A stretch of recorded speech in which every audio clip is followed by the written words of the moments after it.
نحمدہ ونصلی علی رسولہ الکریم۔ محترم ناظرین، السلام علیکم ورحمۃ اللہ وبرکاتہ۔ امیر سے ملاقات پروگرام جنوری سن 2023 میں آپ کو خوش آمدید کہتا ہوں۔ اسٹوڈیو میں ہمارے ساتھ موجود ہیں امیر تنظیم اسلامی جناب شجاع الدین شیخ صاحب۔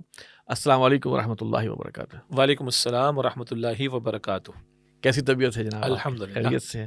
مصروفیات ماشاءاللہ یوں کی توں چل رہی ہیں یا کچھ کم ہوئی؟ نہیں، اضافے کے امکانات ہیں۔ اضافے کے امکانات ہیں۔ اچھا سر، ہمیں سوالات اس دفعہ بڑی مختلف نوعیت کے آئے ہیں، اور اس میں ایسا محسوس ہوا ہے کہ لوگ موجودہ جو صورتحال چل رہی ہے اخلاقی لحاظ سے پاکستان کے اندر اور ایک گلوبل جو ہے اس کے حوالے سے بھی پریشان ہیں۔ نئے نئے ٹرینڈ جو ہیں مغربی یہاں پر آ رہے ہیں، اس کے حوالے سے بھی لوگوں نے سوال کیے ہیں جو ہم لے کے آئیں گے۔ لیکن ایک سب سے پہلے ایک سوال ہے جو کہ اگرچہ میڈیا کا ڈپارٹمنٹ اس کی خدمت میرے اللہ تعالیٰ نے ذمہ لگائی ہوئی ہے، لیکن پھر بھی بہرحال ایک سوال آیا ہے، میں چاہوں گا کہ آپ اسی کا جواب دیں، کچھ میں بھی ایڈ کر سکوں گا۔ علی خان صاحب ہیں، وہ یہ کہتے ہیں کہ ڈاکٹر اسرار احمد صاحب کے مختلف بیانات کو انگلش میں سب ٹائٹلز کے ساتھ کیوں نہیں ایڈٹ کیا جا رہا تاکہ غیر پاکستانی یا جن کو اردو نہیں آتی وہ بھی اس سے مستفید ہو سکیں؟ بسم اللہ الرحمن الرحیم۔ اللہم صلی علی محمد وعلی آل محمد وبارک وسلم ربی یسر ولا تعسر وتمم بالخیر۔ آصف صاحب جزاک اللہ خیرا۔ سب سے پہلے ہمارے جو بھائی کا سوال ہے، میں تو ایک اپریسیشن والی بات کہ ان کو یہ فکر مندی ہے کہ چلیں ڈاکٹر اسرار صاحب رحمۃ اللہ علیہ کو 1/3 آف دا مسلم پاپولیشن جو کہ اردو بول یا سمجھ سکتی ہے، ان میں سے تو اکثر لوگ استفادہ کر لیتے ہیں اردو سمجھنے کے اعتبار سے۔ البتہ وہ لوگ کہ جو اردو نہیں سمجھتے ان کو فیسیلیٹیٹ کرنے کی طرف انہوں نے توجہ دلائی جی۔ تو ہمارے وہ سوالات بھی آتے ہیں کہ جو میں سمجھتا ہوں کہ ان کا جواب دینے سے پہلے ان کی اپریسیشن ہونی چاہیے۔ جی جی۔ یعنی ہمارے بھائی کی فکر مندی یہ ہے کہ اس میسج کو وہ دیگر لوگوں تک بھی چاہتے ہیں کہ یہ بات پہنچے۔ جی۔ تو ایک تو اطلاع عرض یہ ہے کہ صرف ان کی نالج کے لیے، بلکہ آج صبح ہمارے قرآن اکیڈمی میں تنظیم کے زیر اہتمام کورس کے اندر سوال جواب کا سیشن بھی تھا، جی۔ تو وہاں بھی ایک نوجوان نے کہا بھائی چلیں ڈاکٹر صاحب کا میجر کام جو ہے وہ اردو میں ہے تو انگلش میں ٹرانسلیشن ہونی چاہیے۔ تو میں نے گزارش کی کہ ہاں تھوڑا تھوڑا کر کے تقریباً کوئی 1 درجن سے زیادہ ڈاکٹر صاحب کے اردو کے کتابچے انگلش میں ٹرانسلیٹ ہو چکے اور مزید بھی کام جاری ہے۔ اب جو بات ہے وہ ذرا اس سے آگے کی ہے، سوشل میڈیا اور جو میڈیا کی جو بھی ایکسیسیبلٹی ہے گلوبلی، تو اس میں ہمارے بھائی کا خیال ہے کہ ڈاکٹر صاحب کے شارٹ کلپس ہوں یا بیانات ہوں وہ انگلش سب ٹائٹل کے ساتھ آنے چاہیے۔ تو زیادہ تو آپ اس پہ رہنمائی فرمائیے گا کیونکہ میڈیا کے ڈپارٹمنٹ کی ذمہ داری آپ کے کاندھوں پر ہے الحمدللہ۔ البتہ میری معلومات کی حد تک کہ اس حوالے سے کچھ کلپس ماشاءاللہ ماضی میں تیار بھی ہوئے اور جن کو سوشل میڈیا پہ اپلوڈ بھی کیا گیا، اور ہم ویلکم کہیں گے ایسے ہمارے ساتھیوں کو جو اس بات کا انٹرسٹ رکھتے ہوں اور وہ اپنی سروسز پریزنٹ کرنا چاہیں۔ یہاں پہ یہ بھی ذکر کر دیں کہ ہمارے بہت سارے کاموں کے اعتبار سے ہمیں کئی لوگ پاکستان سے بھی اور پاکستان سے باہر سے بھی اپنی خدمات والنٹیئر بیسس پر بھی پیش کرتے ہیں، جن میں یہ پہلو بھی شامل ہے کہ جو سبٹائٹل لگانے والی بات ہے اس میں بھی اگر کوئی اپنی سروسز پیش کرنا چاہے تو ہم اس کو ویلکم کہیں گے۔ تو حاصل کلام اس کی ضرورت ہے، اور اس حوالے سے ماضی میں تھوڑا بہت کام ہم کر بھی چکے ہیں۔ البتہ اللہ تعالیٰ میں توفیق دے کہ ہماری میڈیا ڈپارٹمنٹ کی ٹیم بڑھ سکے، ہمیں مزید والنٹیئرس مل سکیں تو یہ کام مزید تیزی کے ساتھ آگے بڑھ سکے گا انشاءاللہ۔ جی، میں اس میں ایک چیز عرض کرنا چاہوں گا کہ یہ جو بانی تنظیم اسلامی ڈاکٹر اسرار احمد صاحب کا جو پہلا والا چینل تھا جو کہ تقریباً 3 ملین کے قریب تھا، جس کو کہ یوٹیوب نے بند کیا، اس میں انڈیا کے تمام پروگرام ڈاکٹر صاحب کے جو تھے، خطبات ہند جو جن کو ہم کہتے ہیں، وہ سارے کے سارے سب ٹائٹل اس کے اوپر لگ گئے ہوئے تھے۔ اسی طرح بہت سارے اور کلپس پہ بھی ہم نے سب ٹائٹل لگا دیے تھے، لیکن وہ چونکہ وہ ڈاؤن ہو گیا تو، لیکن ابھی اس کا پیپر ورک ہمارے پاس موجود ہے، تو انشاءاللہ تعالی ہم جو کام کر رہے ہیں اس میں اس کو بھی انکارپوریٹ کریں گے۔ اور یہ بات بالکل صحیح ہے کہ اس وقت ہم تک بھی لوگوں کا یہ پہنچتی ہے ڈیمانڈ کہ عرب ورلڈ بھی جو ہے وہ چاہتے ہیں کہ استفادہ کریں، سعودی عرب سے بھی اور عرب ممالک سے جو نوجوان ہیں اور جو لوگ دین کو سمجھنا چاہ رہے ہیں وہ یہ چاہتے ہیں کہ ڈاکٹر صاحب کا جو فہم قرآن ہے اس سے وہ بھی استفادہ کر سکیں، اور وہ چاہتے ہیں کہ وہ کسی طرح اور زبان میں ٹرانسلیٹ ہو، کم از کم انگریزی کی حد تک تو ان کی بھی خواہش ہے کہ وہ ہو جائے۔ تو الحمدللہ اس پر ہمارا کام جاری ہے، اور جو حضرات اس معاملے میں ہمیں اپنا کوئی ایکسپرٹیز دینا چاہیں، ہمیں کوئی ٹرانسلیشن کی ایکسپرٹیز دینا چاہیں تو بالکل ہمارے دروازے کھلے ہیں، تشریف لائیں اور ہمیں گائیڈ بھی کریں اور ہمیں ہیلپ بھی اس حوالے سے کریں۔ اچھا جی، محمد مزمل صاحب ہیں، ان کا سوال ہے کہ ڈاکٹر اسرار احمد صاحب نے کہا تھا کہ ان کو کسی بزرگ نے یہ بات سمجھائی تھی کہ اسباب کے تحت کسی کو ایک بار کوئی کام بولنا جائز ہے، دوسری مرتبہ یاد دلانا شاید بھول گئے ہو وہ بھی جائز ہے، تیسری مرتبہ کہنا شرک ہے، اس کی حقیقت کیا ہے؟ اب یہ بخاص انہوں نے ڈاکٹر اسرار احمد رحمۃ اللہ علیہ کی جو حقیقت و اقسام شرک کے حوالے سے جو خطابات ہیں وہ سنے ہیں، تو اس حوالے سے آپ بتائیں کہ یہ والا کون سا شرک ہے؟ جزاک اللہ خیرن. ایک تو ہماری کسی گزشتہ پروگرام میں بھی حقیقت و اقسام شرک پر جو ڈاکٹر صاحب رحمۃ اللہ علیہ کے اول تو ان کے پرانے لیکن بہت قیمتی 6 گھنٹے کے آڈیو لیکچرز جی وہ پھر کتابی شکل میں بھی شائع ہوئے، اور اس کے بعد پھر انہوں نے کبھی 2.5 گھنٹے میں، کبھی 3 گھنٹے میں، کبھی ابو ظہبی کیونکہ مشہور سیریز ہے 1985 کی، وہاں بھی بیان کیا، انڈیا تشریف لے گئے تھے وہاں بھی اس کو بیان فرمایا تھا. ایک تو صرف ہماری ناظرین کی نالج کے لیے. دوسری بات یہ کہ جو یہ ذکر کر رہے ہیں وہ اس معنی میں ہے کہ ہمارا یقین ہے کہ جو کچھ ہوتا ہے وہ اللہ تعالیٰ کے اذن سے ہوتا ہے. البتہ معاملات زندگی میں اسباب کو استعمال کرنا یہ کوئی شریعت کے خلاف نہیں ہے. اسی طرح ظاہری اسباب کے اعتبار سے میں آپ سے کہتا ہوں جی فلاں کام میں میری مدد کر دیجئے، یا میرے فلاں معاملے کے اندر تھوڑی سی ذرا مجھے رہنمائی دے دیجئے، تو یہ کوئی توحید کے تقاضوں کے منافی نہیں ہے. ہاں ڈاکٹر صاحب نے جو بات بیان فرمائی تھی جو مجھے یاد آ رہی وہ اس معنی میں ہے کہ ہم کسی کے پاس جا رہے ہیں اور کوئی جائز سفارش کروانے کے لیے، کسی جائز کام میں اپنی معاونت حاصل کرنے کے لیے، تو پھر بھی یاد رہے یہ ایک جائز سبب اختیار کرنا جائز ہے، پھر بھی ذہن میں یہ رہے کہ ہوگا اللہ تعالیٰ کے اذن سے. ایک تو اس بات کی طرف توجہ کا معاملہ رہے، یہ توازن ضروری ہے. اور جو ڈاکٹر صاحب نے بات بیان فرمائی کہ ایک دفعہ تم چلے گئے، 2 دفعہ تم چلے گئے، 3 دفعہ تم چلے گئے، تو اس کے بعد اب بس کر دینی چاہیے، ورنہ تم مستقل اگر اسی کی طرف توجہ کیے رکھو تو عین ممکن ہے کہ پھر تمہیں اللہ تعالیٰ سے ہونے کا یقین نہ رہے. اس اعتبار سے وہ احتیاط کا پہلو انہوں نے بیان فرمایا. اور جب یہ گفتگو ڈاکٹر صاحب بھی فرمایا کرتے تھے رحمۃ اللہ علیہ، تو کہیں ایک شدت تأثر بھی دیا جاتا ہے تاکہ مسئلہ سمجھ میں آئے اور بندہ اس کو سنجیدہ لے. ابھی جب میں جواب دے رہا تو خیال مجھے آیا، جی اللہ کے نبی صلی اللہ علیہ وسلم کسی کے گھر تشریف لے جاتے اور دستک 3 مرتبہ دیتے اور جواب نہ آتا تو پھر آپ واپس تشریف لے آتے. یہ ابھی دل میں بات آئی ہے تو عین ممکن ہے کہ ڈاکٹر صاحب کے سامنے یہ نظیر بھی ہو، آپ ملنے گئے نہیں ہے، بس 3 دفعہ آپ نے نوک کیا، آپ اس کے بعد واپس آ گئے. اسی طریقے پر یہاں پہ اس کو یوں انطباق کر لیجئے کہ 1 مرتبہ 2 مرتبہ 3 دفعہ آپ نے کر لیا، اب آپ یقین رکھیں کہ اس سبب کے تحت یہ کام ہونے والا نہیں ہے، آپ کوئی اور سبب اختیار کریں گے، کوئی اور ذریعہ اختیار کریں گے جو جائز ہو، اور اپنا نتیجہ چھوڑیں گے مسبب الاسباب پر. تو توحید کے معاملے میں اور شرک کے شائبے سے بھی بچنے کے تعلق سے جو ایک بندہ مومن میں حساسیت ہونی چاہیے، اس کے تناظر میں اس نقطے کو لینا چاہیے. اب سوال ہے کہ شرک کون سا والا ہے، تو ظاہری بات ہے ایک عقیدے کا شرک ہوتا ہے، ایک عملی اعتبار سے شرکیہ پہلو ہوتا ہے، ایک شرک اکبر کا معاملہ ہے، شرک اصغر کا معاملہ ہے. ہم اس کو شرک اصغر میں بھی تھوڑا سا اور نیچے رکھیں گے کیونکہ یہ حساسیت والا پہلو قلب میں رکھتے ہوئے اس رویے کو اختیار کرنے کی بات بیان کی جا رہی ہے.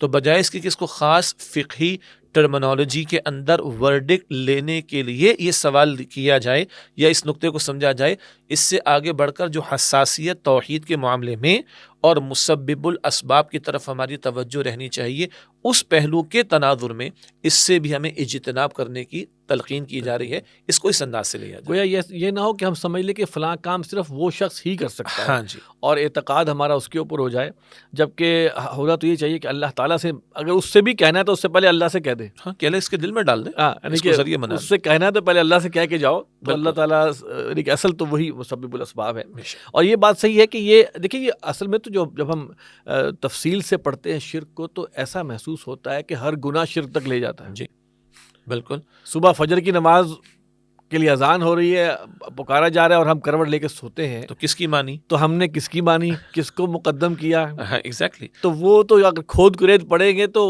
ہر گناہ کی جڑ میں شرک نظر آئے گا. البتہ ہم نے کسی پچھلے پروگرام میں ایک بات کی تھی، اللہ تعالیٰ نے بہت سارے گناہوں کو شرک قرار نہیں دیا.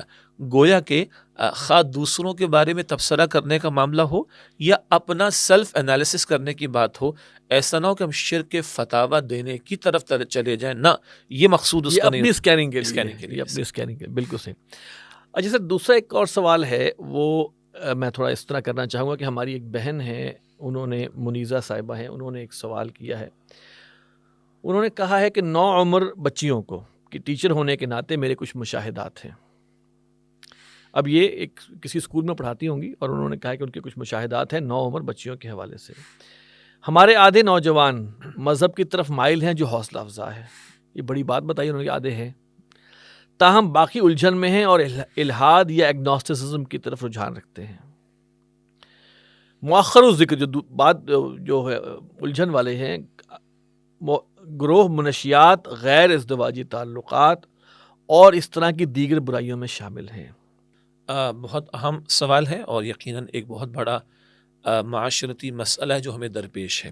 ایک جو ان کے سوال میں بات انہوں نے فرمائی کہ جس کو آپ نے بھی ذکر فرمایا کہ 50% لوگ جو ہیں وہ نوجوانوں میں سے وہ دین کی طرف مائل ہیں. اصل میں اس کو بھی مختلف پیرایوں میں دیکھنے کی ضرورت ہے. یعنی کبھی ہمیں مثبت اور پازیٹیو سائڈس کو بھی سامنے رکھنا چاہیے. آج سے کچھ 4-5 سال پہلے کی بات ہے کہ برٹش کاؤنسل نے خاص طور پر کراچی میں سروے کیا کالج یونیورسٹیز میں, اور اس کوشچن یہ تھا کہ کیا آپ لوگ یہ چاہتے ہیں کہ پاکستان میں اسلامی نظام یا اسلامی خلافت قائم ہو.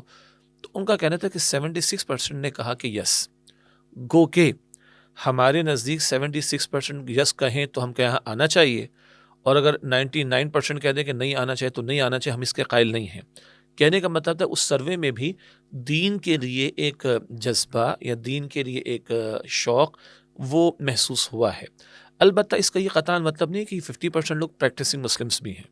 یہ پریکٹسنگ مسلم ہونا ایک شے ہے اور دین کے لیے کوئی جذبہ ہونا, محبت ہونا, یہ دوسری شے ہے. اللہ تعالیٰ ہمیں جذبہ بھی دے اور اللہ تعالیٰ ہمیں پریکٹسنگ مسلمان بھی بنائے. اگلی جو بات ہے کہ ایک 50% یا ایک بڑی تعداد طلبہ و طالبات کی ہمارے تعلیمی اداروں کے اندر اب ذات باری تعالیٰ کے بارے میں شبہات میں مبتلا ہو رہی ہے. دیکھیے پہلے ہمارے فورم سے بھی اور دیگر حضرات اہل علم بھی انکار سنت کے فتنے کے حوالے سے متنبع کرتے تھے اور حجیت حدیث یا اتھارٹی سنت کے دلائل پیش کرتے تھے. اب تو مسئلہ آ گیا خدا کی ذات کے بارے میں. قرآن حکیم کو بھی چھوڑ دیں, وہ جو انکار سنت کا فتنہ اس میں مبتلا ہے وہ کہتا تو ہے کہ میں قرآن کو مانتا ہوں, گو کہ اس کا یہ کہنا کہ وہ قرآن کو مانتا ہوں سنت کا انکار کرتے تو یہ بات غلط ہے بالکل. لیکن قرآن کو ماننے کی بات یہاں تو صاحب قرآن کو چھوڑیں ذات باری تعالیٰ کے بارے میں ڈبیٹس شروع ہو چکی ہیں. تو یہ بات بالکل درست ہے کہ اس طرح کے مسائل بھی ہیں کہ جہاں ذات باری تعالیٰ کے انکار کا مسئلہ, پھر جو معاشرتی برائیوں میں سے جو انہوں نے ذکر کیا منشیات کے اعتبار سے بہت تیزی کے ساتھ یہ سلسلہ بڑھ رہا ہے. اور آپ کے علم ہوگا کہ آئس تو یہ پرانا ایک نشے کی کیفیت کا معاملہ ہو گیا, یہ پرانی بات ہے. کتنا عجیب لگ رہا ہوگا آپ کو نا. یعنی جب میرے علم میں ہم نے تو ابھی کچھ دن پہلے ہی جب میرے میں 2 سال پہلے آیا تو مجھے بتانے والوں کا یہ پرانا ہو گیا ہے. ہر بچے کو فکر ہے کہ اس کی GPA جو ہے نا بہترین ہونی چاہیے, اس کے مارکس بہترین آنے چاہیے. اب اس کے لیے دماغ کا حاضر ہونا, چاق و چوبند ہونا, نیند کا غلبہ نہ آئے. یار یہ ٹیبلٹ لے لو, وہ نشہ آور ٹیبلٹ ہے اور 2 دن کے لیے وہ جگا کے رکھے گی, اس کے بعد اس کا امپیکٹ آنا ہے. وہ جا کے ان لوگوں سے پوچھے کہ جن کے بچوں کے بارے میں ان کو پریشانی ہے کہ ان کا علاج کدھر ہوگا. تو اس طرح کے مشروبات, اس طرح کے ڈرنکس, اس طرح کے ٹیبلٹس اور وہ چوئنگم کے اندر نشہ, نہ جانے کیا کچھ بڑھتا چلا جا رہا ہے. اور یہ آپ کے ہمارے پاکستان کے اچھے بھلے تعلیمی اداروں کے اندر سلسلہ چل رہا ہے. تو یہ بات بالکل صحیح ہے. اسی طرح نکاح کے بندھن کے بغیر تعلقات کے معاملہ, استغفر اللہ, کراچی کی بڑی مشہور پرائیویٹ یونیورسٹی ہے. ذرا ایک دوسرا نقطہ بھی عرض کر دوں. ایک بچہ وہاں سے BS کمپیوٹر سائنس کر رہا ہے اور کہتا ہے, اچھے دیندار گھرانے کا بچہ ہے, وہ کہتا ہے کہ شجاع بھائی ہمارے یہاں 23 اسٹوڈنٹس ہیں کلاس میں, 20 ڈپریشن کا شکار ہے. اچھا ایج گروپ کیا ہے, 21-22 سال. کیا ڈپریشن ہے؟ ایک کے تو والد کا انتقال ہو گیا, سمجھ میں آتی ہے بات کہ اس کے اخراجات وغیرہ کیسے پورے ہوں گے. باقی رہ گئے جی 19 میں سے 10 کا مسئلہ تو یہ ہے کہ وہ GPA کا مسئلہ, اگر مارکس کم آئیں گے تو کمپٹیشن میں پیچھے رہ جائیں گے, کمپٹیشن میں پیچھے رہیں گے تو بڑا ناک کٹ جائے گی. باقی 9-10 کا مسئلہ کیا ہے, وہ عشق و محبت کی لیلا مجنون کی داستانیں اور اس کے اندر جو مسہیپس ہوتے ہیں اور جواب نہیں ملتا, میں معذرت کے ساتھ کھل کر بات کر رہا ہوں, وہ ڈپریشن کی وجہ ہے. ایک BS کا بچہ جس کی کلاس میں 23 اسٹوڈنٹس ہیں, ان میں سے میجورٹی جو ہے وہ GPA اور مارکس کے چکر میں یا ادروائز عشق و محبت کی داستانوں کے چکر کے اندر وہ بیچارے پریشان ہیں. یہ جینون ایشوز ہیں اور ان کو ایڈریس کرنے کی ضرورت ہے. ہمارا خیال یہ ہے, پہلی بات یعنی فلسفیانہ تصورات کے حاملین میں بھی جن فلسفیوں نے کم سے کم خدا کو مانا ہے, ان کا بھی تجزیہ اس کے سوا کچھ نہیں ہے کہ ایک بالا تر ہستی کا تصور اگر دل و دماغ میں نہ ہو تو کبھی اصلاح ہو ہی نہیں سکتی. مثلا جھوٹ کو ہم سب غلط مانتے ہیں مگر میجورٹی بولتی, سچ کو ہم سب اچھا مانتے ہیں مگر سچ بولنے میں میجورٹی ریلکٹنٹ ہوتی ہے یا سچ کڑوا ہوتا ہے. ہم سمجھتے ہیں کہ ایمان وہ دولت ہے کہ چاہے سچ کڑوا ہو بندہ بولنے پر آمادہ ہوتا ہے, اور جھوٹ میں لاکھ اٹریکشن ہو اور کوئی مجھے پکڑ بھی نہ سکے مگر کیا شے مجھے بچائے گی, مجھے اپنے رب کو کل اس کا جواب دینا پڑے گا. قرآن کہتا ہے یوم ینفع الصادقین صدقہم, سورہ مائدہ کے آخر میں, وہ دنوں کا جب سچوں کو ان کا سچ نفع دے گا. تو پہلا نقطہ اللہ کی محبت بھی اور اللہ کی خشیت بھی, اس کا دلوں میں پیدا کیے جانے کا معاملہ. البتہ کیونکہ یہ تعلیمی اداروں کے طلبہ و طالبات ہیں, مطلق مدارس یا مسجد میں آنے والے لوگ نہیں ہیں, وہ بھی ہمارے بھائی ہیں, سب ہمارے بھائی ہیں, سب ہمارے بچے ہیں, لیکن ان کی ذہنی سطح پر آ کر, وہ جو حدیث میں آتا ہے کلموا الناس علی قدر عقولہم, لوگوں سے ان کی ذہنی سطح کے مطابق کلام کیا جائے. تو بہرحال ان کے اگر شبہات ہیں ایڈریس کرنا پڑے گا, یہ کرنے کا کام ہے. اگر ان کے دماغوں میں غلط باتیں فیڈ کر دی گئی ہیں جو کہ میڈیا کر رہا ہے, اور میڈیا کو بے لگام ہم نے چھوڑا ہوا بیسکلی, تو اس کا جواب دینا پڑے گا. اس کے لیے یہ جو نشے کا استعمال, یہ نکاح کے بندھن کے بغیر عشق و محبت کی داستانوں کا معاملہ, اس سے جو جوانیاں لٹتی ہیں, زندگیاں برباد ہوتی ہیں, گھرانے تباہ ہوتے ہیں, خودکشیاں کرتے ہیں ماں باپ, یہ پرانی بات ہے. آپ کو یاد ہوگا راولپنڈی کے نیٹ کیفے کیسز کے اندر, جب وہ شروع انٹرنیٹ آیا تھا اور وہ نیٹ کیفے ہوا کرتے تھے, وہاں پہ جا کے لوگ استعمال کرتے تھے, جو عزتیں پامال ہوئیں اور ماں باپ نے بچیوں سمیت خودکشیاں کی. یہ تو بات ہو رہی شاید آج سے 20 سال پرانی. آج معاملہ کہاں پر کھڑا ہوگا؟ یہ تباہی, یہ بربادی تو دنیا دیکھ رہی ہے. یعنی خدا کے انکار کرنے والے بھی پریشان ہیں آج کل. اوباما کہتا ہے, بل کلنٹن کہتا ہے, بش کہتا ہے, ان کی اسٹیٹمنٹس موجود ہیں, خدا کے واسطے گھر بچاؤ, خدا کے واسطے گھر بناؤ, خدا کے واسطے شادیاں کرو, خدا کے واسطے اچھا ماحول گھر میں لاؤ. وہ اوباما کہتا ہے ایک بہترین گھر, ایک بہترین معاشرے کی ضرورت ہے, ایک بہترین معاشرے, ایک مضبوط امریکہ کی ضرورت ہے. اسپیس وار کے لیے تیار بیٹھے لیکن زمین پر قدم نہیں جمے ہوئے.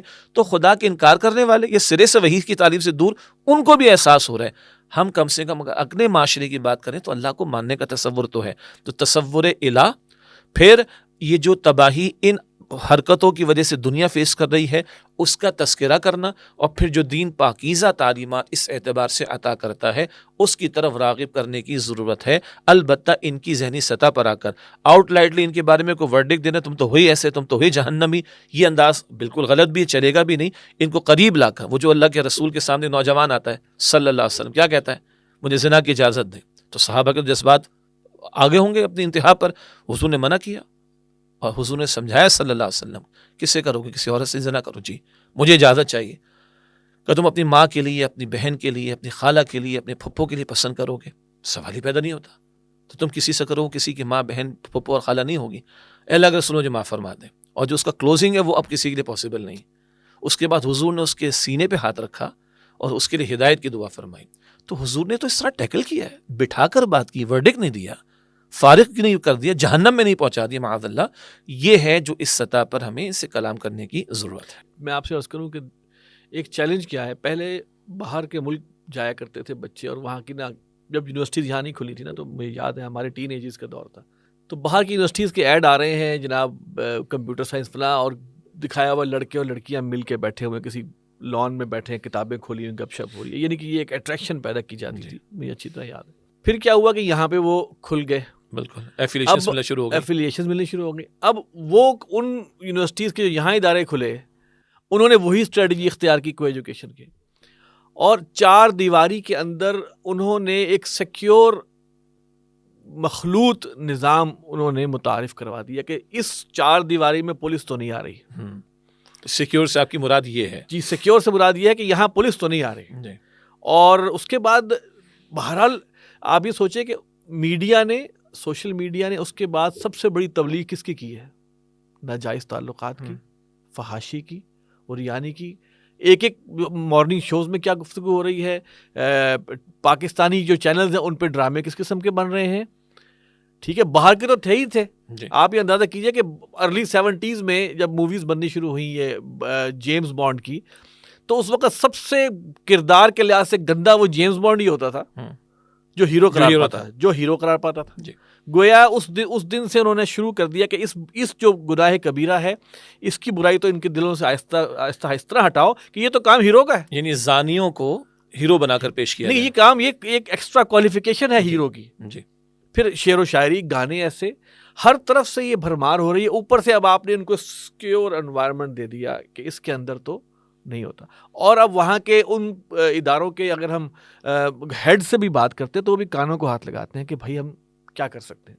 یعنی کہ یہ میں آپ کو بتا رہا ہوں ایک بہت ایک دینی بیک گراؤنڈ والا ایک ادارہ ہے, ان کے چیف ایگزیکٹو سے بات ہوئی, انہوں نے کہا کہ یہ ہم اپنی سی کوشش تو کر سکتے ہیں لیکن ہم کیا کریں, اور اس ادارے میں بھی جائیں تو وہاں حالات جو ہے وہ بس کانوں کو ہاتھ لگا کے دل جاتا. تو یہ حالات تو ہیں اس معاملے میں. اب یہاں ایک اور ظلم یہ ہے کہ شادیوں کو مشکل ترین کر دیا, لیولز اتنے بڑھا دیے, اتنا آسان ہو گیا, آسان ہو گیا. اس کا بالکل جیسے یعنی کہ کہیں نا کہ روشنی کم ہوگی تو کیا بڑھے گا, اندھیرا. بالکل. تو روشنی آپ کم کر دیں گے, اندھیرا جو بڑھتا چلا, اور وہ اس وقت بڑھ رہا ہے اور والدین پریشان ہیں کہ اب ہم کیا کریں.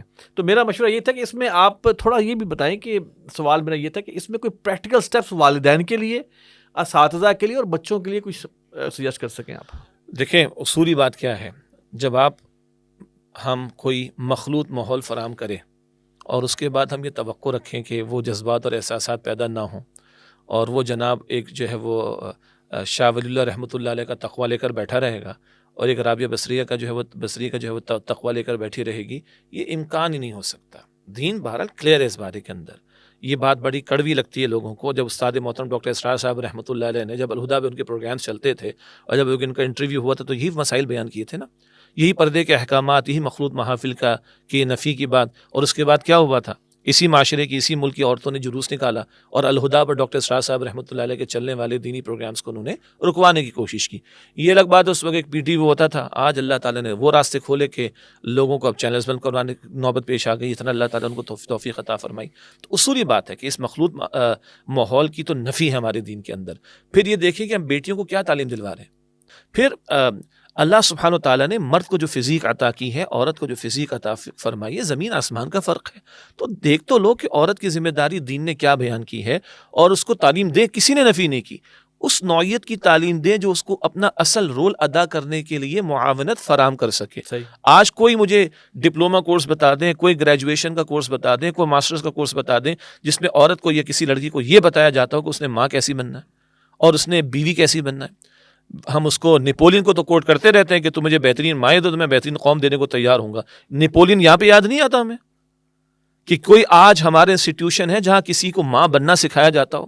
اور مغرب پریشان ہے. عورت کو مطلب گورباچوف نے کہا تھا کہ جس عورت کو باہر لا کر ہم نے شمع محفل بنا کر چوراہے پہ کھڑا کر دیا, اس کو اس کے وہاں سے اٹھا کر اصل مقام گھر تک کیسے لے کر آیا جائے.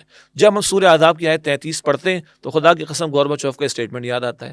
یا کبھی گورباچوف کا ذکر آ جائے تو سورہ احزاب کی آیت نمبر 33 یاد آتی ہے, وقرن فی بیوتکن, اپنے گھروں میں قرار پکڑو. تو یہ تو ولا تبرجن تبرج جاہلیت الاولی, یعنی علماء نے لکھا, قرآن کہہ رہے ہیں کہ اس طرح کی جاہلیت اولی کی طرح نمایاں ہو کر نہ نکلو. معلوم کہ جاہلیت اولی کے بعد ثانی بھی آنے والی ہے, اور وہ آ چکی جاہلیت. آج عورت کا معاملہ کیا کر دیا گیا, مطلب گاڑی بیچی جا رہی ہے تو بونٹ پہ عورت کو بٹھا کر, تو صحیح کسی نے کہا کہ what are you selling, the woman اور دا کار, انا للہ و انا الیہ راجعون. لون بکنے کا موقع آتا ہے گرمیوں کے موقع پر تو ٹھیک ہے لون بیچو, خواتین نے کہا, دیندار خواتین نے کہا عورت کو تو نہ بیچو. یہ تذلیل ہم نے کی ہے. حاصل کلام یہ ہے کہ ماں باپ کو بھی سوچنے کی ضرورت ہے کہ بیٹیوں کو کن اداروں میں بھیج رہے ہیں, کس ماحول میں بھیج رہے ہیں, اور کیا بنانا چاہتے ہیں اب ان کو. آپ کے ہمارے ڈاکٹرز پریشان ہیں ماشاءاللہ, میڈیکل کی فیلڈ میں لڑکیاں بہت زیادہ آ گئیں. اچھا جی اب کیا ہوا, ڈاکٹرز پہنچے ہیں سپریم کورٹ کے اندر, ہمارے ہاسپٹلز ہماری گورنمنٹ کا لاکھوں کروڑوں اربوں روپیہ لگتا ہے تب جا کے یہ ڈاکٹرز تیار ہوتے ہیں. آدھی لڑکیاں جو ہے وہ گھر جا کے بیٹھ جاتی شادی کے بعد. تو معاشرے کو ڈاکٹرز میسر نہیں آ رہا, اور اتنی بڑی انویسٹمنٹ کا ROI ہمیں ریٹرن آف انویسٹمنٹ صحیح طرح مل نہیں پا رہا. تو دیکھنے کی ضرورت ہے کہ کس فیلڈ میں بچیوں کو تعلیم دلانی ہے, ان کی اصل ذمہ داری کیا ہے. اور پہلی بات میں عرض کر چکا ہوں, سیگریگیشن کا معاملہ, جب تک یہ اختلاط نہیں ختم کریں گے تو یہ تو آگ اور پیٹرول والی بات ہے. جی آپ کسی ملٹی نیشنل میں چلے جائیں, کسی بینک میں چلے جائیں, کسی ٹیلکو کمپنی میں, خواتین اور مرد وہاں پر کام کر رہے ہیں, اور وہاں کے بیک اینڈ پہ کیا کہانیاں ہیں, کیا سٹوریز ہیں, کیا کس طرح جو ہے وہ, کچھ تو سوشل میڈیا پہ بھی بہت ساری چیزیں آ گئی. تو جن بچیوں کو ہم پڑھا کر لکھا کر وہاں بھیج رہے ہیں, کیا وہاں کوئی شریف ماحول ہے؟ ایگزیکٹلی. وہاں پر کس قسم کے لوگ بیٹھے ہوئے ہیں, وہ کس طرح وہ مس یوز کریں گے. یعنی کہ ہم تو اس لحاظ سے بھی کہتے ہیں کہ والدین کو سوچنا چاہیے کہ اگر تم نے پڑھانا ہی ہے بھائی ضرور پڑھاؤ, لیکن ان کو کسی ایسی جگہ کے لیے پڑھاؤ جہاں پر کہ ان کو سیکیور ماحول میسر آ سکے, اور جو ان کی اصل ذمہ داری کی ادا کرنے میں ان کو معاونت فراہم کر سکے. یہ ہے. اور اصل ذمہ داری کیا ہے؟ ظاہری بات, عورت کا اصل رول کیا ہے؟ ایک ماں کا رول, ایک بیوی کا رول، یہ اہم ترین اصل ذمہ داری ہے عورت کی. میں پھر نیپولین کو کوٹ کروں گا، وہ امریکہ کا انالیسس ہے کہ عورت کو مارکیٹ میں لا کر میکسیمم 5% انکریز ہوا ہے اکانومی کے اندر. تو انہوں نے کہا کہ 70% تو آپ کو مین پاور کی ضرورت ہوتی ہے. چلے آج آٹومیشن کا دور آ گیا، 50% کہہ لیں آپ کو، 50% آپ کو مین پاور کی انکریز چاہیے، ٹھیک ہے، اور آپ عورت کو میدان میں لا کر 5% انکریز اکانومی میں کر رہے ہیں. تو اٹ از فولش کہ جو آپ کو 50% مین پاور ملنا تھا، وہ تربیت یافتہ ذمہ دار قسم کے شہری، وہ تو آپ کو ملیں گے نہیں، اور آپ 5% اکانومی کے اندر انکریز کرنے کے لیے پوری اور ساری عورتوں کو باہر لا کر کھڑا کر چکے ہیں. تو ان کا دماغ خراب ہو چکا ہے. مطلب یہ انالیسس اب تو ان معاشروں میں جہاں فیمنزم کی تحریکیں چلی ہیں، ان معاشروں میں بھی سعید روحیں ان معنی میں کہ جو بھی انسانیت کے درجے سے گرے نہیں ہیں، یہ ان کے انالیسس ہیں. اور ہمارا مسئلہ ہے کہ وہ انالیسس ہمارے سامنے ہے، ہم ان کی پیروی میں لگے ہوئے ہیں، اور ہم چاہتے ہیں کہ سارے تجربات پہلے ہم بھی کر لیں اور اس کے بعد اسی نتیجے پہ 100 برس کے بعد ہم پہنچیں، جبکہ اللہ کی وحی وہاں پر ہمیں پہلے سے پہنچا رہی ہے. حاصل کلام سوال کیا تھا؟ تعلیمی اداروں کا معاملہ. تو وہ اصولی بات ایک تو آ گئی ہے، خوف خدا کا تصور، رضا الہی کا تصور، اور ان حوالوں سے جو بھی تباہ کاری ہے اس کا آنکھیں کھول دینے کے لیے انالیسس پیش کرنا چاہیے. ماں باپ کی ذمہ داری کا ہم نے ذکر کیا کہ دیکھو بھائی اپنی بیٹیوں کو کس طرح کی ایجوکیشن دینی ان کے اصل رول کے اعتبار سے. اور تعلیمی اداروں کی تعلیمی نظام کی بات کریں گے، سیگریگیشن کا معاملہ آئے گا. درمیان میں ایک اور خیال مجھے آیا، امریکہ کی بعض کمپنیز کے اندر ٹریولنگ کے حوالے سے بھی اور آفس انوائرمنٹ کے حوالے سے بھی جو گائیڈ لائنز جاری کی جاتی ہیں، ان میں یہ باتیں بھی آنا شروع ہو گئی ہیں، keep at a safe distance. اور یہ کس کو کہا جا رہا ہے؟ دونوں جینڈرز کو کہا جا رہا ہے. اب یہ الگ بحث ہے کہ یہ جینڈرز کی کتنی اقسام مارکیٹ میں آنا شروع ہو گئی ہیں، وہ اپنی جگہ ایک بحث ہے. کہا کہ keep at a safe distance, وہ تجربات دیکھ چکے ہیں، مشاہدات ہو چکے ہیں، تباہیاں دیکھ چکے ہیں. اب مردوں اور عورتوں کو کہا جا رہا ہے. ایون ایک گائیڈ لائن میں یہ بھی تھا، اگر آپ ایئر پلین میں ٹریول کر رہے ہیں تو کوشش کریں اگر آپ مرد ہیں تو کوئی خاتون آپ کے برابر میں نہ بیٹھے. اچھا، کتنی عجیب بات لگ رہی ہے. اور ہمارے یہاں اگر ہم اس کا آج تقاضا بھی کرنا چاہیں نا مسلم کنٹری کی، تو بعض مرتبہ خواتین کو پریشانی ہو جاتی ہے کہ یہ مولوی صاحب کو کیا ایسی ضرورت پڑی کہ یہ دوسری سیٹ حاصل کرنا چاہ رہے ہیں. اور امریکہ کی کمپنی جو ہے وہ ٹریولنگ گائیڈ لائنس کے حوالے سے اپنے اسٹاف کو کہہ رہی ہے کہ کوشش آپ یہ کریں کہ آپ سیٹ وہ لیں کہ آپ کے برابر میں کوئی خاتون نہ بیٹھ. ہم تو نامحرم کہیں گے، وہ جسٹ خاتون کہہ رہے ہیں. یعنی ان کو اس حوالے سے تجربات ہو رہے ہیں، لیکن یہ کوٹ نہیں ہوتے، سامنے نہیں آتی بات اس طرح کی. اچھا جی، حنظلہ اقبال صاحب ہیں، وہ سوال یہ کر رہے ہیں کہ ہم جانتے ہیں کہ تنظیم اسلامی پاکستان میں منظم احتجاج کو انقلاب کا رستہ بتاتی ہے. منظم احتجاج، سوال ان کا یہ ہے مگر کیا یہ طریقہ نبی پاک صلی اللہ علیہ وسلم کا طریقہ ہے؟ اور اگر نہیں ہے تو یوں طریقہ کار تو تبدیل ہو گیا نا پھر آپ جو منہج انقلاب کی بات کرتے ہیں. اچھا سوال ہے، اور پھر اس سوال کو اپریشیٹ کرنے کی ضرورت ہے. جی جی، اس کی اپریسیشن کیا ہے؟ اتنا تو مانا کہ انقلاب آنا چاہیے، جی، اتنا تو مانا کہ محمد مصطفیٰ علیہ السلام کی جد و جہد میں انقلابی جد و جہد شامل تھی. جی، محض داڑھی، ٹوپی، تسبیح اور مردوں کا ٹخنا کھلا رکھنا اور مسواک اور خوشبو کا استعمال ہی نہیں. تو یہ تو اپریسیشن سوال کی صحیح کہ انقلاب کی بات بھی ہو رہی ہے اور محمد مصطفیٰ علیہ السلام نے انقلاب برپا بھی فرمایا ہے. اور اب مزید توجہ یہ دلائی جا رہی ہے کہ بھائی کہیں تنظیم اسلامی محمد مصطفیٰ علیہ السلام کے منہج کا ذکر کرتے ہوئے طریقے سے ہٹ تو نہیں گئی. یہ تو اپریسیشن سوال کی. اگلی بات ہے کہ یہ شاید ہمارا 10واں یا 11واں پروگرام ہے غالباً امیر سے ملاقات کا، اگر میری میموری ٹھیک ہے تو. یہ سوال اس اعتبار سے 2-3 مرتبہ پہلے بھی آیا. جی جی، اور اچھی بات ہے کہ ان باتوں کی ریویژن کا معاملہ ہو. ہم نے پہلے بھی ذکر کیا کہ ڈاکٹر اسرار صاحب بانی تنظیم اسلامی رحمۃ اللہ علیہ، اول تو ان کی ارلی 80s کے خطابات جمعہ منہج انقلاب نبوی، تقریباً 11 خطابات جمعہ کتابی شکل میں بھی اور آڈیو بھی مل جائے گی. پھر انہوں نے رسول انقلاب کا طریق انقلاب صلی اللہ علیہ وآلہ وسلم اس عنوان کے تحت اسی کو سمرائز کیا. البتہ وہ سمری بھی 2.5 گھنٹے کی. ٹھیک ہے، تو ہمارا مشورہ تو یہ ہوگا ہمارے محترم ساتھی کو کہ ایک تو اس رسول انقلاب طریق انقلاب صلی اللہ علیہ وسلم کتابچے کا مطالعہ کر لیں، بلکہ میری ریکمنڈیشن تو ہوگی کہ اس کی ویڈیو بھی اویلیبل ہے تو ویڈیو دیکھ لیں. کیونکہ کتاب میں وہ ڈاکٹر صاحب کا جو آواز کا زیر و بم ہے، وہ جو روب و دبدبہ ہے، اور ایک کمٹمنٹ نظر آتی ہے، ڈیڈیکیشن، وہ ریفلیکٹ نہیں ہوتی الفاظ کے اندر. تو ویڈیو دیکھ لیں. اگلی بات یہ ہے کہ جو ہمارے بھائی کا اشارہ ہے وہ آخری مرحلے کے حوالے سے. جی بالکل. جب ہم منہج انقلاب نبوی کی بات کرتے ہیں صلی اللہ علیہ وسلم، ڈاکٹر صاحب نے 6 مراحل کا ذکر کیا. آخری مرحلے میں قتال ہے، اللہ کا حکم ہے، یہ ہم نے اسی طرح پہلے الفاظ بیان کیے. اور کوئی شخص اگر معاذ اللہ قتال کا انکار کرے تو وہ مسلمان نہیں رہ سکتا. اللہ کا حکم ہے اور اللہ کے رسول نے قتال کیا، کوئی اس کا بھی انکار نہیں کر سکتا معاذ اللہ صلی اللہ علیہ وسلم. البتہ اس آخری مرحلے کے تعلق سے یہ سمجھنے کی ضرورت ہے، ایک تو قتال کے حوالے سے، بھائی قتال فرض ہے، آپ لوگ کرتے کیوں نہیں ہیں؟ ہم کہتے ہیں نماز فرض ہے، جی فرض ہے، 4 سال کے بچے پہ فرض ہے، نہیں. اچھا دن میں 10 مرتبہ، نہیں. تو بھائی کس پر فرض ہے؟ بالغ پر، مسلمان پر، عاقل پر. دن میں کتنی مرتبہ؟ 5 مرتبہ. اچھا تو ہر وقت تو نماز نہیں ہے نا، جبکہ نماز کا حکم ہے. زیادہ مثال آسان ہو جاتی ہے زکوٰۃ سے. زکوٰۃ بھی فرض ہے، اقیم الصلاۃ والزکوٰۃ، بالکل زکوٰۃ ساتھ ساتھ بیان ہو رہی. ہر ایک پہ زکوٰۃ ہے؟ نہیں.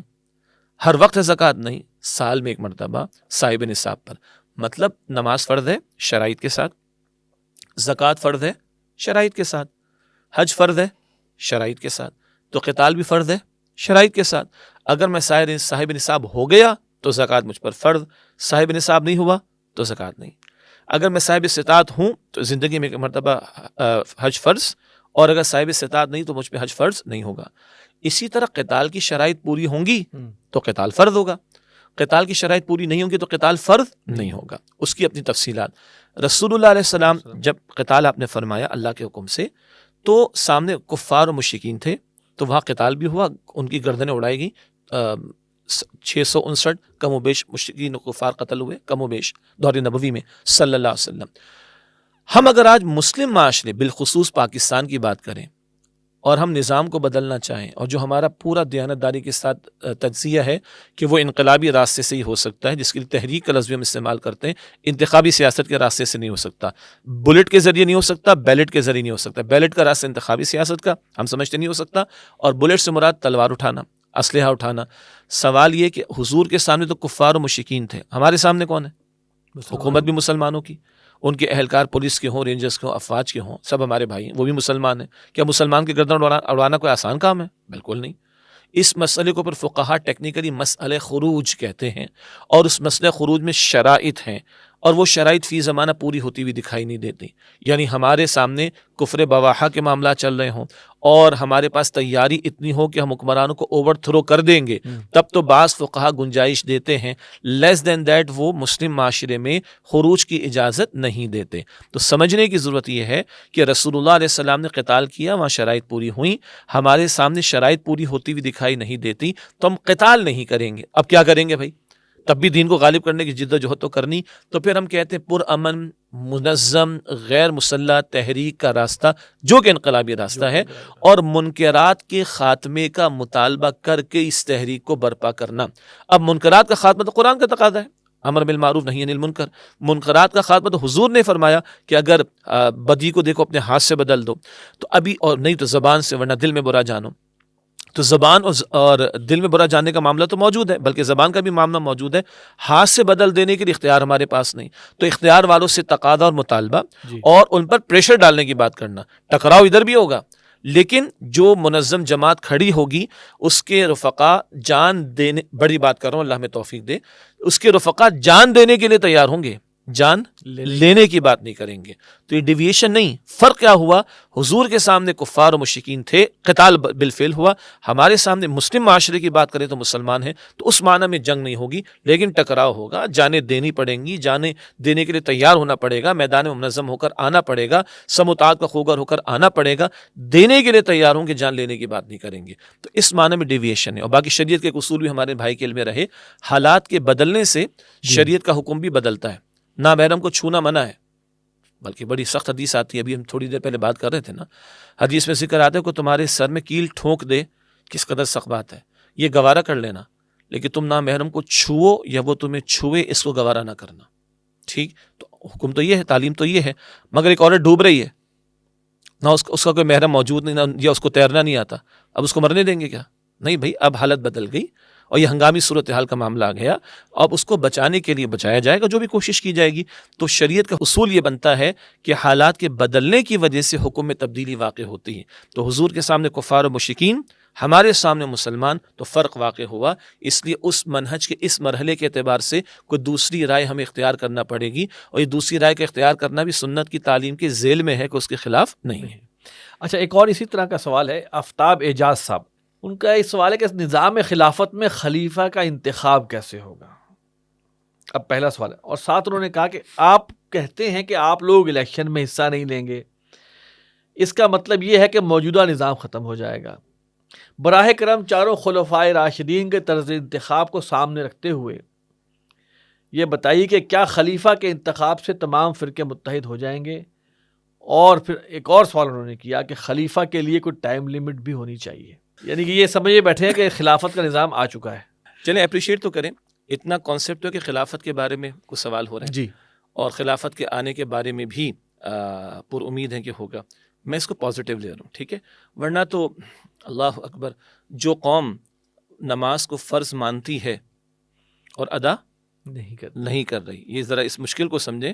ہم نے کس معاشرے میں اقامت دین و خلافت کے نظام کے قائم کرنے کی جد و جہد، بلکہ اس سے پہلے بات کرنی ہے، جد و جہد بھی کرنی ہے، اس معاشرے میں جہاں لوگ نماز کو فرض مانتے ہیں اور ادا میجورٹی ادا نہیں کری، 5 وقت کی نماز میجورٹی نہیں ادا کر رہی، کوئی 1 کوئی 2 کوئی 4 والا بھی 5 میں غائب ہوتا ہے، کون سی؟ فجر میں، ٹھیک۔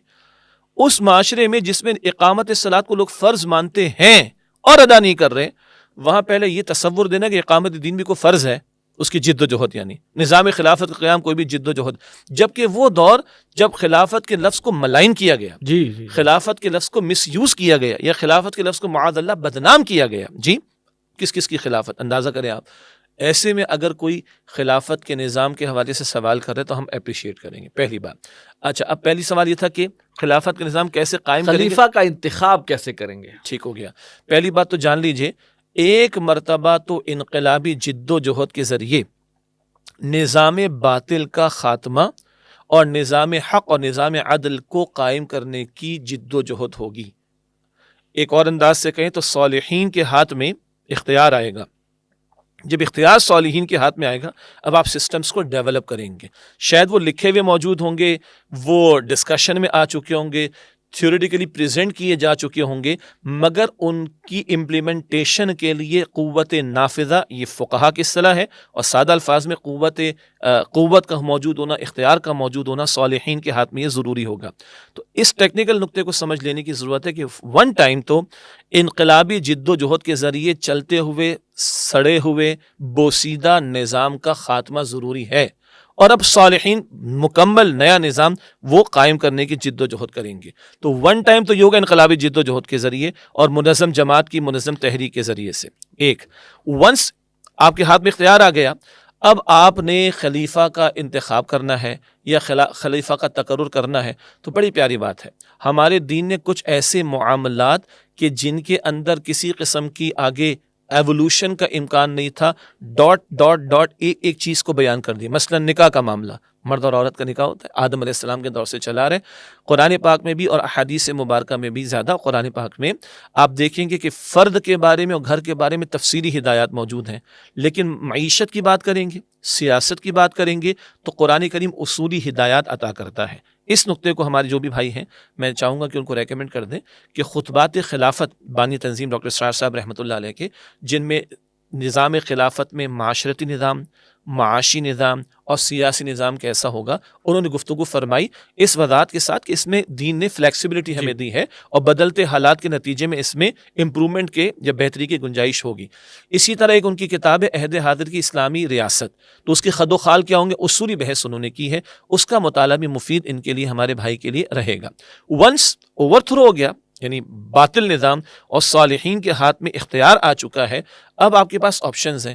کہہ رہے ہیں کہ خلیفہ کا تقرر کیسے کیا جائے گا، ایسے ہی انتخاب کیسے ہوگا۔ قرآن حکیم نے ایک اصول ہمیں دیا، وَأَمْرُهُمْ شُورَىٰ بَيْنَهُمْ، سورہ شورا کی آیت نمبر 38 میں ہے، کیونکہ آپس کے باہمی معاملات جو ہیں وہ باہمی مشاورت سے طے ہوتے ہیں۔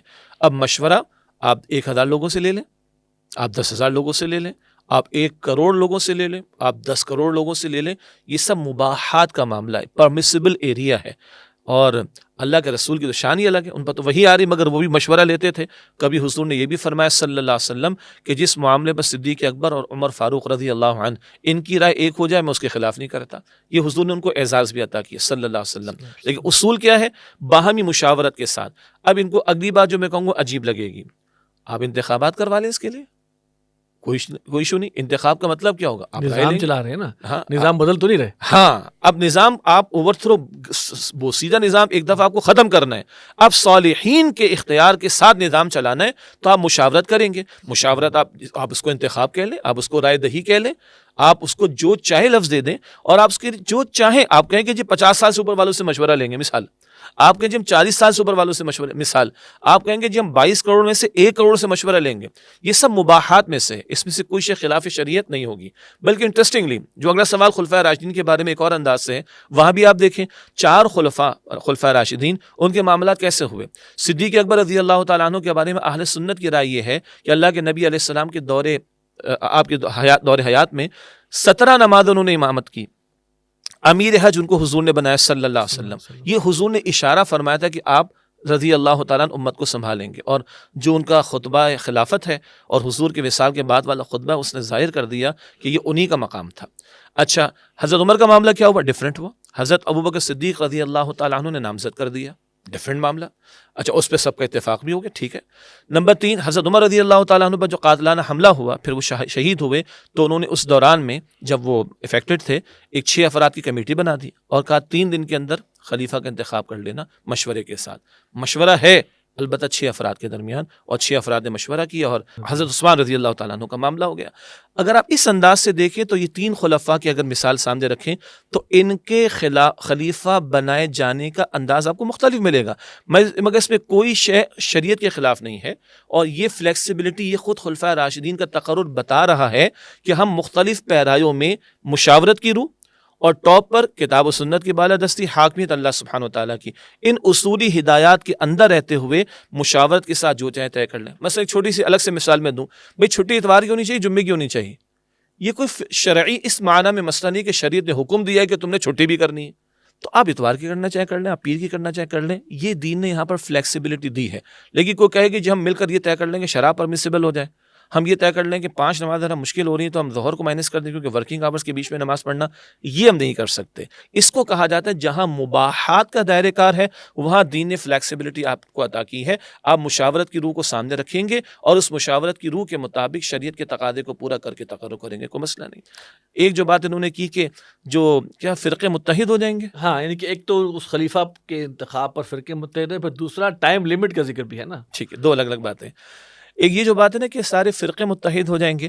اچھا، میں سمجھتا ہوں کہ فرقوں کے مقابلے میں اگر ہم ذرا دل کو وسیع کریں تو مکاتب فکر کا لفظ اصطلاح استعمال کرنا زیادہ مناسب بات ہوگی. ایک دوسری بات یہ کہ اس میں ایک مثال دی جا سکتی ہے. مثلا پاکستان کو لے لیجیے. جب پاکستان بنا تو 1949 میں قرارداد مقاصد پاس ہوگی. ہم نے کہا جی حاکمیت اللہ تعالیٰ کی کتاب و سنت کے خلاف کوئی قانون سازی نہیں ہوگی. اور 1951-52 کے لگ بھگ کم و بیش 31 علماء نے 22 نکات مرتب کر کے دے دیے، جس میں شیعہ، سنی، دیوبندی، بریلوی، اہل الحدیث، جماعت اسلامی سب کے حضرات موجود، اور چوٹی کے علماء تھے.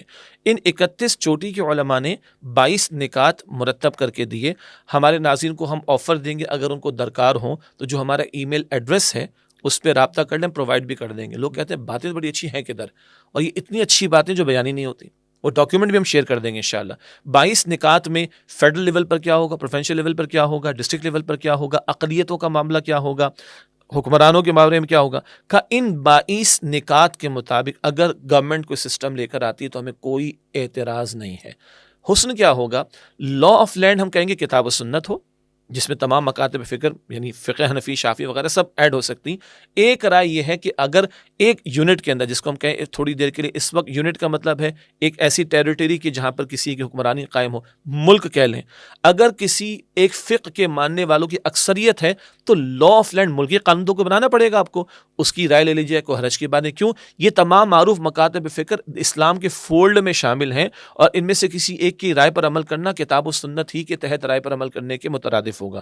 جیسے ایران کا معاملہ ہے، وہاں اہل تشیع کہتے ہیں شیعہ حضرات کی تعداد زیادہ ہے تو ہم فقہ جعفری کو لا آف لینڈ بنائے بیٹھے ہیں. تو ہم کہتے ہیں ٹھیک ہے، اگر چاہیں تو پاکستان میں اگر احناف کی رائے جو ہے تعداد زیادہ ہے تو اس کو اختیار کیا جا سکتا ہے. اور اس سے بالاتر اگر کتاب و سنت رکھتے ہیں تو تمام فقہی آراء میں سے کچھ آراء کو اختیار کر کے لا آف لینڈ کو چلایا جائے گا اور افراد کو اجازت ہوگی. اچھا، اس کا یہ مطلب نہیں کہ لا آف لینڈ آپ نے وہ فلاں رائے کا بنا دیا تو مجھے اس فلاں رائے کے مطابق نماز پڑھنی نہیں. مجھے اپنے انفرادی معاملات کے اندر آزادی ہوگی اپنے مکتب فکر کے اپنے مکتب فکر کی رائے کے مطابق عمل کرنے میں، نماز کے معاملات ہو، زکوٰۃ کے معاملات ہو، دیگر امور کا معاملہ ہو، معاشرتی معاملات ہو.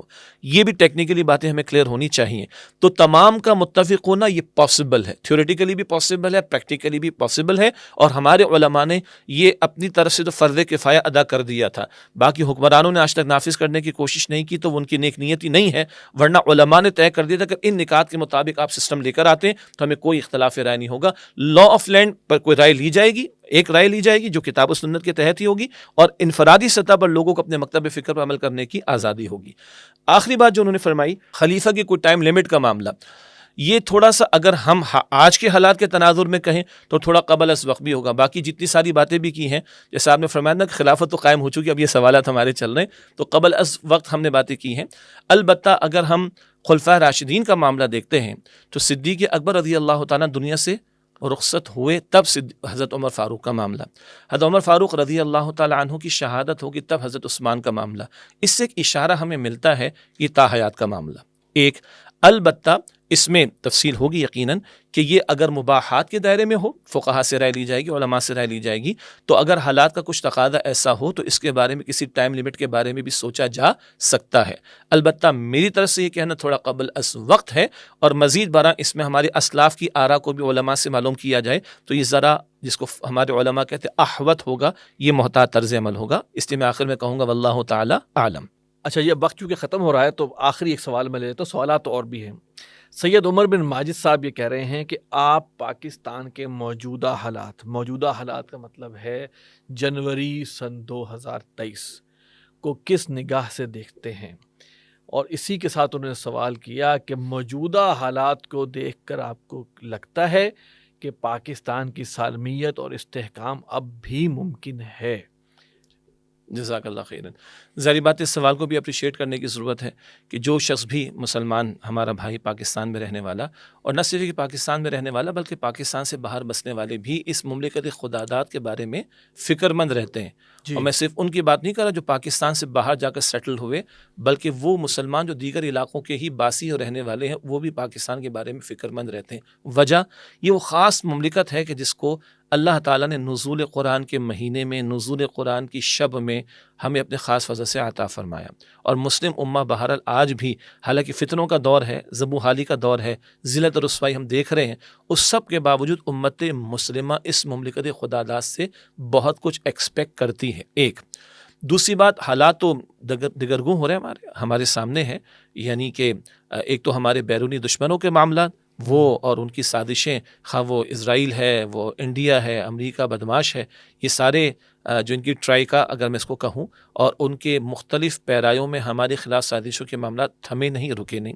دوسری طرف اگر آپ ملک کے اندرونی معاملات کو دیکھیں، اس طرف جو اس ایک طرف ہمارے سیاسی معاملات میں جو اخلاقی بگاڑ اور زوال، یہ الفاظ بھی ہلکے ہیں، گندگی اور سڑانڈ، اس میں سے بو آنے کی بات، تعفن کا معاملہ. جی معاشی حالات کو آپ دیکھ لیں تو جناب سمجھ نہیں آتی کہ ہر وقت ہمارے سر پہ ڈیفالٹ کا وہ ایک ہتھوڑا لٹکا ہوا ہے، کسی وقت بھی پڑ جائے گا ہمارے اوپر.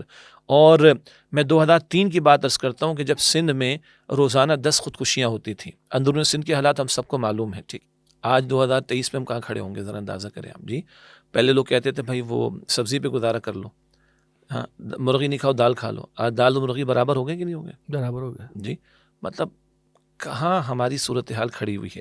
تو اگر ان حالات کو، پھر ہمارے سیاستدانوں کے آپس کی رسہ کشی کے معاملات، یعنی سیلاب متاثرین تو گئے ایک طرف، مملکت خداداد تو گئی ایک طرف، میرا اقتدار محفوظ ہو جائے یا میں اقتدار کے اندر آ جاؤں، اور اس میں وہ جو ذاتیات پر آ کر حملے کی باتیں اور جس طرح کی بد کلامی اور بد زبانی کی جاتی ہے، الامان الحفیظ والی بات ہے. تو ان حالات کو جب ان نگاہوں سے ہم دیکھتے ہیں تو مایوسی ہوتی ہے.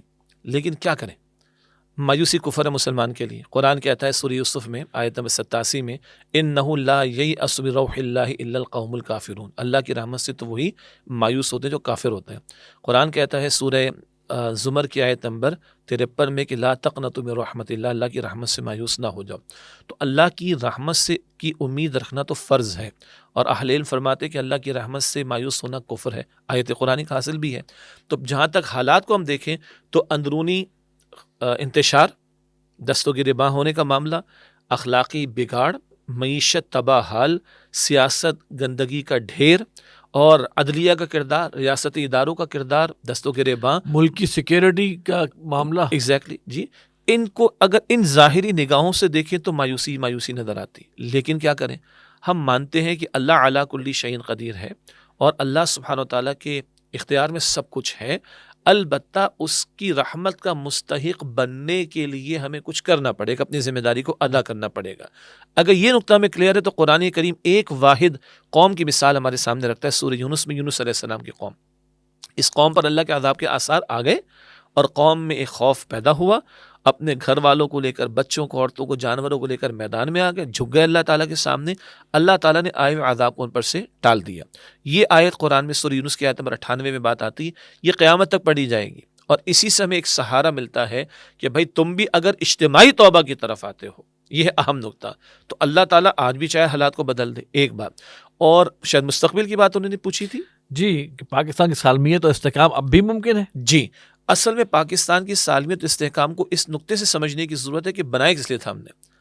اگر تو اور یقیناً ہم نے اسلام کے نام پر لیا تھا اور کوئی شک نہیں کہ اسلام کے نام پر لیا، تو اس کی سالمیت، اس کا تحفظ، اس کی ترقی کہیں، اس کی بقا کہیں، وہ منسلک ہے اسلام کے ساتھ. اور اسلام ہی نے ہمیں جوڑا نا. اس ملک میں رہنے والوں کی زبانیں مختلف ہیں، ڈریس کوڈ مختلف ہیں، کھانے پینے کے انداز مختلف ہیں، گفتگو کے لہجے مختلف ہیں، مختلف خطے ہیں، اور یہ عجیب قسم کا ملک ہے پوری دنیا کے اندر، تفصیل کا موقع نہیں. تو حاصل کلام، جس کلمے کی بنیاد پر، جس اسلام کے نام پر ہم نے ملک کو لیا، اگر اس کی طرف لوٹتے ہیں تو ہمیں یقین ہے اس چیز کا کہ یہ ملک محفوظ بھی رہے گا اور اللہ تعالیٰ نے اس مملکت خدا داد سے بڑا کام بھی لینا ہے. گو کہ حالات اس وقت جو بظاہر نظر آ رہے ہیں وہ تو مایوس کن ہیں، لیکن کیا کریں، مومن کے لیے مایوس ہونا کفر ہے اور اس کو اللہ کی رحمت کی امید رکھنا فرض ہے. چنانچہ اس نقطے کی بنیاد پر اور پھر وہ جو احادیث مبارکہ میں پوری زمین پر اللہ کے دین کے غلبے کی عالمی اعتبار سے خوشخبریاں رسول اللہ علیہ السلام نے سنائی ہیں، ان کو سامنے رکھیں. ورنہ تو دین اسلام کے ماننے والوں کی حالت کیا ہے پوری دنیا کے اندر؟ وہ اگر احادیث سامنے نہ ہو تو پھر وہی بات کیسے ہوگا، سمجھ میں نہیں آتا. ختم ہو جائیں گے، مٹ جائیں گے. نہیں، یہ دین غالب بھی ہوگا، پوری روئے ارضی پر غالب ہوگا. اور بعض احادیث مبارکہ سے اشارات جو ملتے ہیں، تفصیل کا موقع نہیں، ان کو بانی محترم، بانی تنظیم اسلامی ڈاکٹر اسرار صاحب رحمۃ اللہ علیہ نے کئی مرتبہ بیان بھی فرمایا کہ ان احادیث کو مزید ہم دیکھتے ہیں تو اس خطے کا رول ہمیں مستقبل میں نظر آتا ہے. اور یہ جو 27 شب میں عطا کیا جانا، ماہ رمضان میں عطا کیا جانا، اسلام کے نام پر عطا کیا جانا، جبکہ باقی 56 مسلم ممالک میں کوئی اس کا دعوے دار نہیں، یہ ایک الہامی اسکیم ہمیں محسوس ہوتی ہے. لیکن جب تک ہم اپنے آپ کو ثابت نہیں کریں گے اللہ کی رحمت کے مستحق، اس کی رحمت متوجہ نہیں ہوگی. اور اس کو ثابت کرنے کے لیے اللہ کے دین کے ساتھ جو ہم نے بے وفائی کر رکھی ہے اس سے ہمیں توبہ کرنی پڑے گی. اپنی ذات پر اللہ کے دین کا نفاذ جہاں فوراً ممکن ہے، اپنے دائرے اختیار میں اللہ کے دین کا نفاذ جہاں فوراً ممکن ہے، اور پھر ریاست کی سطح پر دین کو غالب کرنے کی جد و جہد کرنا. اگر قوم یہ، مجھے آپ اجازت دیں، اگر قوم یہ والا یو ٹرن لے لے، یو ٹرن یہ والا کہ معصیت کو چھوڑ کر فرما برداری، غداری کو چھوڑ کر وفاداری، سرکشی کو چھوڑ کر اطاعت گزاری کے روش پر آئے اور جس نام پر ملک کو لیا تھا اگر اس کی طرف ہم لبکتے ہیں، لوٹتے ہیں، تو اللہ اعلیٰ کل شیء قدیر ہے، آج بھی وہ ہمارے حالات کو سنوار سکتا. اچھا، اس میں ایک چیز جو میں سوال ہی پیدا ہوتا ہے، دیکھیں کہ مرثیہ اس طرح کا ہر کوئی آج کل ہر ڈرائنگ روم میں، ہر کیفے میں، ہر جگہ پر گفتگو میں پاکستان کے حالات اور فلاں کہ کوئی بندہ خود کو بدلنے پہ تیار نہیں ہے. وہ چاہتے ہیں کہ ایسا کوئی کلک ہو اور سب ٹھیک ہو جائے، آٹو پر آٹو پہ یوں ہو اور سب ٹھیک ہو جائے، شارٹ کٹ مل جائے، ایسا سب کچھ ٹھیک ہو جائے اور ایک دم سب کچھ ٹھیک ہو جائے اور اپنی اپنی ذمہ داری کوئی ادا نہ کر رہا ہو. یہاں پر اس بات کی بھی ضرورت ہے کہ بھائی ملک کے حالات تو جیسے بھی ہیں، تم کم از کم اپنے اوپر تو اپنے سے تو ابتدا کرو، اپنے سے، اپنے گھر سے، اپنے معاشرے سے، اپنے علاقے سے ابتدا کرو. اور اس کے حوالے سے بھی اگر کوئی ایسی جماعت ہے جو اس کام میں لگی ہوئی ہے، اس کے ساتھ شامل ہو تاکہ اس کے لیے تقویت کا باعث بنو. وہ کہا نا کسی نے کہ either we are the cause of the problem or solution to the problem، یا تو مسئلے کی وجہ ہے یا مسئلے کا حل ہے. تو مرثیہ کہنے تو بس وجوہات کو بیان کرنا، تو وہ تو ہم وجہ ہم ہی ہیں. پھر مسئلے کا حل بننے کی کوشش کرنی، اپنے حصے کا چراغ ہمیں جلانا پڑے گا. اور یہی کام جو ہے وہ 1.25 لاکھ نبیوں میں سے کتنوں نے اپنا جو ہے پورا جسے ہم کہتے ہیں نظام کو بدل دیا. جی، کتنے انبیاء شہید ہو گئے، 950 برس نوح علیہ السلام 70 افراد بائبل کے مطابق ایمان لانے، وہ اپنا کام کر گئے. بائبل کے مطابق 70 اور وہ افراد کامیاب، سب وہ کامیاب ہیں سب سر، کامیاب کیونکہ اصل میں اپنا پارٹ پلے کر دیا نا. کب ہوگا اللہ کے دین کا غلبہ، کب حالات سدھریں گے، آئی ڈونٹ نو. میں آج مر گیا تو اللہ کو کیا جواب دوں گا، یہ زیادہ امپورٹنٹ مسئلہ میرے ہے. گھر میں پردہ ہے کہ نہیں ہے، جی. میرا رزق حلال ہے کہ نہیں ہے، جی. یہ اپنی جگہ ایک قابل غور ہے، اور جو بس میں ہے میرے. جو کہ میرے بس میں. بالکل. ملک تو خیر ہے، لیکن اگر اسی طرح لوگ اپنے آپ کو درست کرتے رہیں تو ایک وقت یہ بھی آئے گا کہ اجتماعی توبہ کے لیے بھی بہت بڑی تعداد آمادہ ہو جائے گی جی. انشاءاللہ. اور وہ اجتماعی توبہ یہی ہے کہ افراد اپنی ذات سے توبہ کو شروع کریں، اور یہ بدلے ہوئے افراد جنہوں نے توبہ کی ہے، کوشش میں لگے ہیں، یہ منظم ہوں، اور منظم ہو کر وہ تحریک برپا کریں جس پر ہم نے پہلے بھی کلام کیا. منظم تحریک ہو شریعت کے نفاذ کے مطالبے کے لیے، تب کوئی عوامی سطح پر ایک اجتماعی توبہ کی طرف لوگوں کا رجحان بنے گا. اور پھر اگر واقعی ہم اپنے فرض کو ادا کریں گے اجتماعی توبہ والے کو، تو اللہ کی رحمت ہمارے شامل حال ہوگی انشاءاللہ. اچھا، اسی میں سے نا میں ایک سوال میں کر رہا ہوں آپ سے. جی. کیا آپ سمجھتے ہیں Tanzeem Islami is the right platform for this? یہ سوال پہلے بھی ہمارے پاس آیا، ٹھیک ہے، اور ہم نے اس کو 2-3 اعتبارات میں سے اس پس منظر میں ابھی ہم نے ذاتی توبہ کی اور اس کی پھر ایک جی. اجتماعیت کی بات کی، جی. اس حوالے سے. جی، کیونکہ آپ سوال کر رہے ہیں امیر تنظیم اسلامی سے، تو بٹ نیچرل، اگر میں نے اس اجتماعیت کو پسند کیا تھا اور اللہ کے فضل سے اس کو اختیار بھی کیا، اور بس ذمہ داری آ گئی کاندھوں کے اوپر، ہر ساتھی ہمارا قیمتی ہے، تو میں علی وجہ البصیرت کہوں گا کہ یس. اور میرے ایمان کا تقاضا ہے کہ جو بات میں اپنے لیے پسند کروں دوسروں کو بھی اس کی میں دعوت دوں. ہیونگ سیڈ دس، ہم یہ ضرور دل میں وسعت رکھتے ہیں، علماء بھی ہیں، دیگر اور دینی افراد بھی ہیں، جماعتیں بھی ہیں، جو بھی خیر کا کام کر رہا ہے، اللہ کی طرف لوگوں کو بلانے کی، جوڑنے کی کوشش کر رہا ہے، وہ ہمارا ہمکار ہے، ہمارا ساتھی. یعنی اس معنی میں ہم ایک دوسرے کے ساتھ معاونت کرنے والے ہیں. البتہ اس اعتبار سے کہ ہم مسلکی فرقہ واریت سے بالاتر ہو کر بات کریں، ہم اپنے اصل کی طرف، جو تھوڑی دیر پہلے الفاظ آئے تھے، قرآن کی طرف رجوع کا معاملہ، سنت رسول کی طرف رجوع کا معاملہ صلی اللہ علیہ وسلم، افراد کی تیاری کا معاملہ، افراد پہلے بدلیں تو بدلے ہوئے افراد پھر میدان میں اتریں گے تو کوئی بڑی تبدیلی لانے کی جد و جہد کر سکیں گے. اس حوالے سے یقیناً ہم سمجھتے ہیں کہ تنظیم Islami is the right plate form جس کی ہم دوسروں کو دعوت بھی دیتے ہیں. اور آخری بات ہم یہ کہتے ہیں، جو بانی تنظیم اسلامی خود بھی فرمایا کرتے تھے، اگر آپ کو ہماری جماعت سے اختلاف ہے تو کسی اور جماعت میں چلے جائیں، کام کریں جو بہتر لگے، جو بہتر لگے چلے جائیں. اور کسی کا خیال ہے ساری جماعتیں غلط ہیں تو میں ان کو اپریشیٹ کرتا ہوں. پتہ ہے کیوں؟ کہ آج آپ اپریسیشن بہت دے رہے ہیں. بہت زیادہ کر رہا ہوں میں، شاید اس کو بھی اپریشیٹ کر لیا جائے، ہوپ سو. جی، ان کو میں یہ اپریشیٹ، وہ جو جیسے ڈاکٹر ذاکر نائک صاحب نے کہا نا کہ جو بندہ کہتا ہے نا کہ میں کسی خدا کو نہیں مانتا، تو وہ کہتے ہیں میں آپ کو پسند کرتا ہوں، آئی اپریشیٹ یو. کیوں؟ آپ نے باقی سب کی تو نفی کر دی، مجھے ایک بنوانا ہے آپ سے، الا اللہ. تو لا الہ تم مان چکے، مجھے الا اللہ پہ تو لے کر آنا ہے. تو جو بھائی یہ کہتا نا کہ سارے غلط ہیں، تو میں کہتا ہوں زبردست، آپ نے غلط کسی کو اس وقت کہا ہے جب آپ کو صحیح بات معلوم ہے. تو سب غلط ہے تو آپ کے پاس صحیح بات ہے، بناؤ جماعت اپنی، آؤ میدان کے اندر کام کرو. پھر بڑا مشکل کام ہے، تو نہ کر رہے ہو نہ کرنے دے رہے ہو، اس کا مطلب ہے ادھر گڑبڑ ہے. باقی کرنے والے انشاءاللہ وہ اجر پا جائیں گے اور اللہ ان کو کامیابی بھی دے دے گا. جی بہت شکریہ. آج کے ہمارے کچھ سوالات یہ مختلف نوعیت کے رہے، لیکن الحمدللہ کہ وقت ہم جو ہے اس میں ہم پورا ہو گیا. کچھ سوال ابھی باقی ہے، وہ انشاءاللہ اگلے پروگرام میں کریں گے. ناظرین، یہ تھا ہمارا پروگرام امیر سے ملاقات اور جنوری 2023 کا پروگرام. آپ ہمیں اپنے سوالات، اپنی آراء، اپنے کمنٹس ہمیں ای میل کر سکتے ہیں. ہمارا ای میل ایڈریس ہے markaz@tanzeem.org. اور جیسے امیر تنظیم نے کہا، جن حضرات کو 22 نکات چاہیے جو کہ علماء جس پر متفق ہوئے تھے، تو اس پہ بھی آپ کو یہی ای میل ایڈریس یوز کریں اور آپ ہم سے ڈیمانڈ کریں گے تو ہم انشاءاللہ آپ کو بھیجیں گے. اگلے پروگرام تک کے لیے اجازت دیجیے. السلام علیکم ورحمۃ اللہ وبرکاتہ.